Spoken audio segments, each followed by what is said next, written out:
Broadly speaking, USAID right now has two main priorities. Those are supporting inclusive economic growth in Georgia and promoting democracy and governance. Within the democracy and governance context, we are promoting also the inclusion of marginalized people and what we call social development. So again, broadly speaking, we have these two main priorities, which we see as central to Georgia's aspirations to join the European Union and integrate more with the West. I was speaking earlier about USAID's main priorities in Georgia. Our overarching goal is to help Georgia move closer to Europe economically, in terms of governance, et cetera. What we'd like to do at the same time is promote what we call self-reliance, which is Georgia's ability to plan, manage, and implement its own development. And so all of the activities that we're supporting here are intended to promote and build Georgia's own capacity to manage its own development. Our broad strategy is to work on what we call the supply and the demand sides of the judiciary. What do I mean by that? So we want to help train judges, expose them to European and American practices and procedures. We want to support we are supporting the High Council of Justice and the High School of Justice. So that's a lot of support that we provide to what we call the supply side. In other words, the actual courts, the organizations that actually administer justice in Georgia. On the demand side, we're also supporting a number of civil society organizations which work in various ways to actually advocate and develop reforms for the judiciary. So together, we have a comprehensive program supporting judicial reform that takes both civil society and other non-judicial groups to help push and advocate and promote reforms, as well as the groups that actually would be implementing the reforms themselves.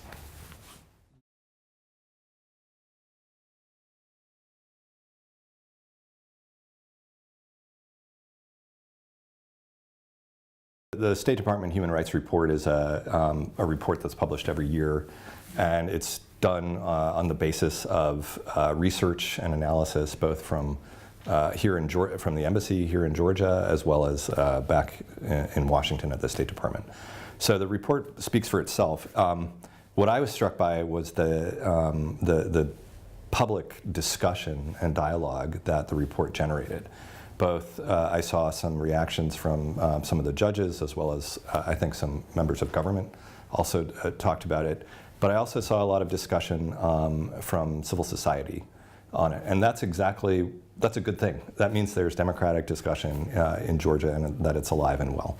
And so I think that's a positive reaction to the report itself, whatever one thinks of the statements and the analysis in the report. Mm-hmm. In terms of how our programs are generating results, I would say, Ambassador Wilson, our charge in Tbilisi, and others in the embassy, including myself, have been very public that Georgia has made progress in judicial reform, but that there is still a lot of important work to do. Mm-hmm. And we think that this work is even more important, not only because of its impact on Georgia's democracy, but also because of the relevance and the importance of the judiciary for economic growth and to promote confidence by investors, whether those investors are Georgians who are looking to invest money and have this safe contracts and confidence in the ability to enforce contracts, or foreigners who are looking to invest in Georgia as an attractive place to do business. Mm-hmm. So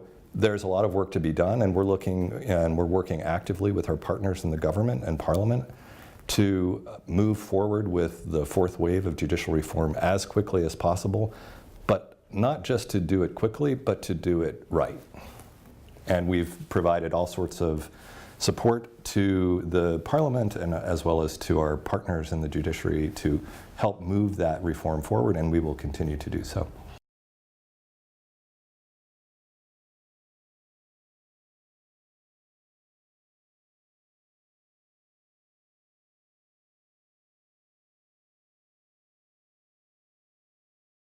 we have been working very actively to try to promote reforms. And again, as I just mentioned, not only now when we're focusing on the question of Supreme Court nominees, but frankly for the past decade, where we've been trying to help Georgia build its own capacity to deliver justice effectively and efficiently and well.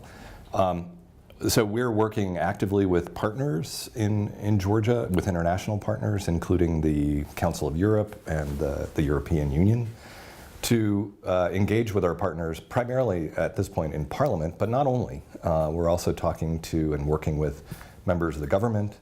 Ambassador Wilson has been talking frequently with a variety of stakeholders on the Georgian side to advance proposals and really try to focus on the priorities that we think are most important on this question. Those issues basically come down to a few. One is that we think the process of nominating and selecting judges should be transparent and should be as open and accessible to the public as possible. We also think that candidates and nominees for the Supreme Court should be selected according to well-chosen and clearly defined criteria, and that those criteria should basically reflect qualifications to be a Supreme Court justice. And that doesn't necessarily mean, by the way, that in order to be an effective and an excellent Supreme Court judge, you have to come from being a judge itself. We think that there are a variety of ways to come into the judiciary, and that those criteria can reflect the variety of ways. And that's also consistent with European practice, by the way.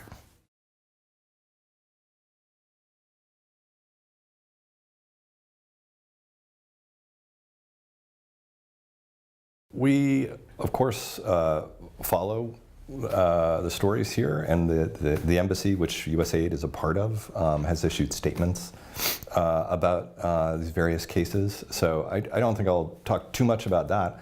I do think USAID has an important role to play in promoting human rights, not only in Georgia but around the world, and we've done that in every post that I've served, and virtually every country. We are supporting civil society activists and the right to associate. We're supporting journalists and the right to have access to free media and freedom of speech, where we promote the freedom of religion across the world, right? And tolerance for minorities, tolerance for marginalized people. All of those, we have a number of examples of how we do that here in Georgia. But we're dedicated to human rights and the advancement of them here. And actually, I'm quite proud of the work that we've done here, both in promoting tolerance, but also in actively affirming and supporting those human rights activists who are so brave and really putting themselves on the line to advance their cause here in Georgia, including organizations like Batuma Levi.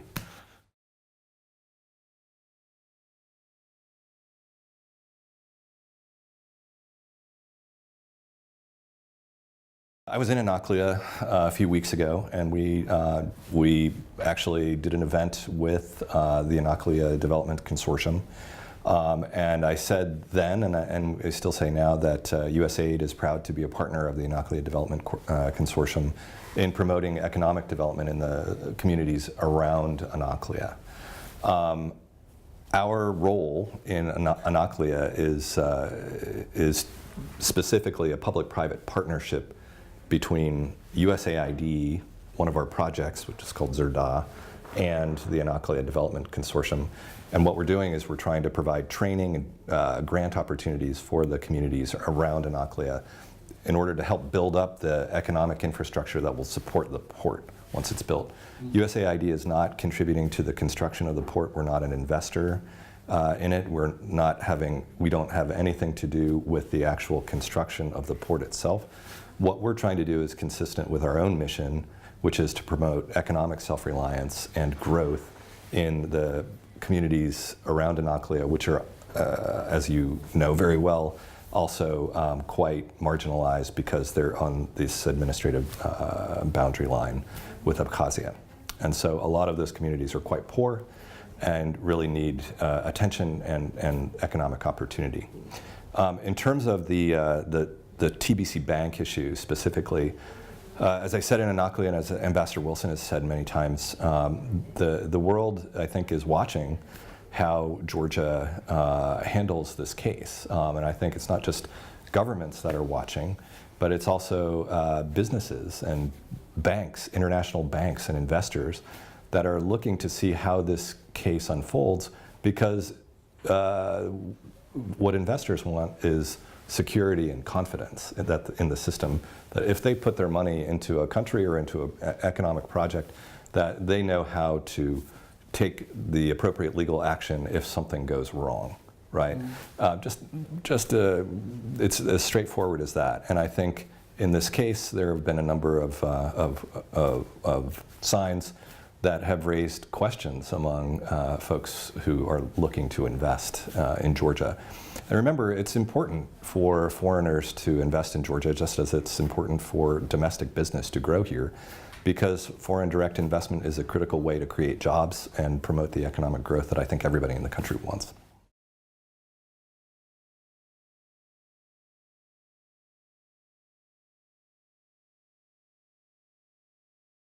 I love it, especially since my previous job before coming to Tbilisi was I was the acting director of USAID's budget office, so I know the answer to this question very well. So the way the budget system works in the United States, as you know, is that the White House or the administration proposes a budget and Congress disposes. So what President Trump has provided as the head of the executive branch is his vision, his proposal to Congress. And this will be the third year in a row that the White House is proposing to reduce the State Department budget as well as USAID in order to increase spending in other areas that the President and the White House feels are priorities. Congress considers that proposal. In the first 2 years of the president's term, Congress has actually not accepted the cuts, and Congress has maintained budget levels at roughly the same amounts for the State Department and USAID around the world. And actually, in the most recent budget, our budget for Georgia, the assistance budget, was increased by Congress. And so that actually reflects the American Congress's support for Georgia and its democratic reforms, as well as its position here in a very dangerous and tough neighborhood. So I think if we look at the past 2 years as a guide, then Congress Congress should take a look in 2020. Actually, in 2019, I'm sorry, and we'll see what the appropriation looks like. But the past 2 years, Congress has not supported the White House's, or has not accepted the White House's proposed cuts.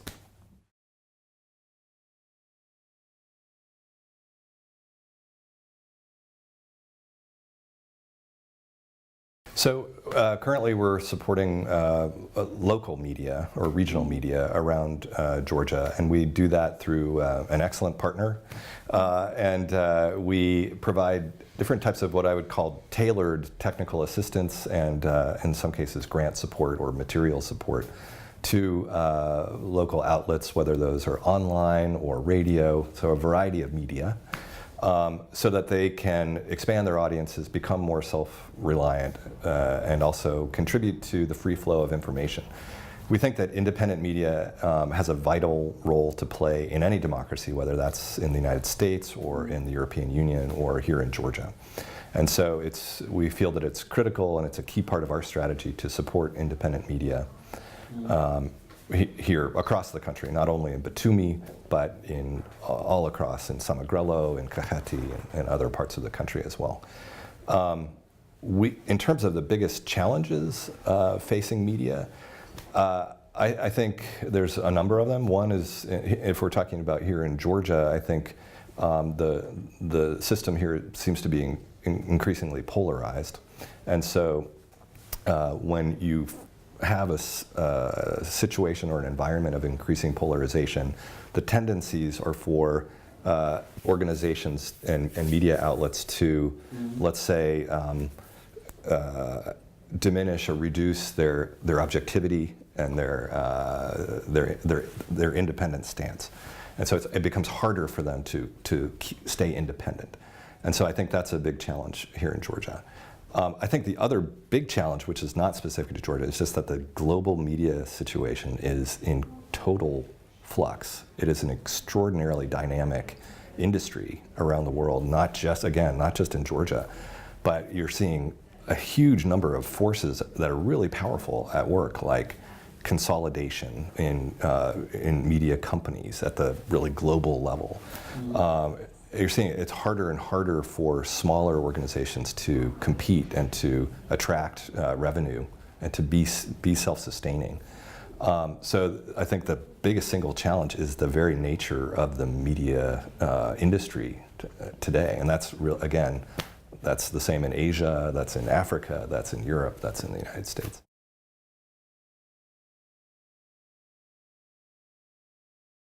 A subject that I'm very passionate about, actually. I've worked a lot on civil society in various countries in the world. First of all, let me just say I'm very impressed by Georgian civil society organizations that I've met and worked with in my short time here. I think that, in particular, a number of organizations that are in the capital that USAID works closely with have extraordinary technical expertise, and they have a lot of staff capacity. The institutions themselves seem quite strong. What I would love to see is more organizations like that in Batumi, in Zugdidi, in Kutaisi, in all across the country. I would love to see more strong organizations that are working for important causes in their communities, whether it's fighting against corruption or trying to promote certain kinds of community values.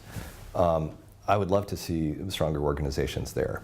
Second thing I would love to see, and I think the country could really is to see more organizations working together, right? What I've noticed is, we talked a little bit earlier about polarization, but there seems to be polarization even in the civil society sphere as well. And so I would love to see more networks or coalitions form where organizations that may have differences still join together to pursue some kind of common cause or common objective. Whether that's a coalition for judicial reform, such as the one we support, or it could be organizations joining together to improve, to try to get cultural spaces or neighborhoods protected here in Batumi, for example. But I think that idea of collective action is something that certainly we'd love to see more of, and we'd love to try to support more of. Third point on civil societies, I think I would like to see, or something I've noticed, is that local philanthropy in Georgia could increase. There are obviously wealthy individuals and companies that are quite healthy in Georgia. It would be great to see them supporting more and more civic causes. And I think there's a lot of room to work to promote local philanthropy here in Georgia, and not just international philanthropy.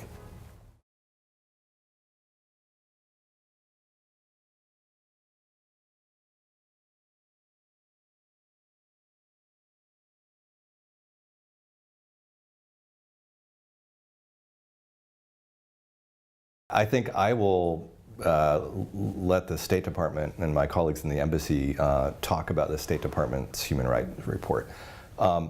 What I will respond to your question is that USAID we partner with the Georgian government. We work with strongly and closely with Georgia's judiciary. We work closely with Parliament.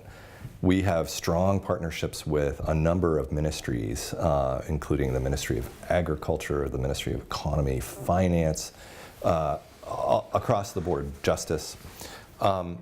So we're partners, we're strong partners, and we will continue to be strong partners with the Georgian government. We're also partners with civil society because we believe that civil society and independent institutions like NGOs, but also like investigative journalism and other independent media outlets have a vital and essential role to play in a democracy. And so I think our point on this, on the issue of the rhetoric and the criticisms that go both ways. Civil society is criticizing key leaders in parliament and in the government, and then the government is also criticizing. Is that the criticism should be constructive and it should be professional. We expect our partners on the civil society side to be professional, and it's fine if there's constructive professional criticism. We hope neither side will go across the line to name calling and some of the more, let's say, fiery rhetoric that we've seen during the presidential elections and now during some of the other situations that are taking place here. So I think the key word is constructive criticism. That's a healthy part of democratic life, and again, it should be expected that organizations that are independent should have the right to criticize the government if the government is doing something that they feel is not in the public interest. Just as the government has the right to pursue the actions that it's taken and that it's been elected to do. So I think that's our hope from the USAID side, and I think from the US side, that such criticism and such rhetoric can be constructive.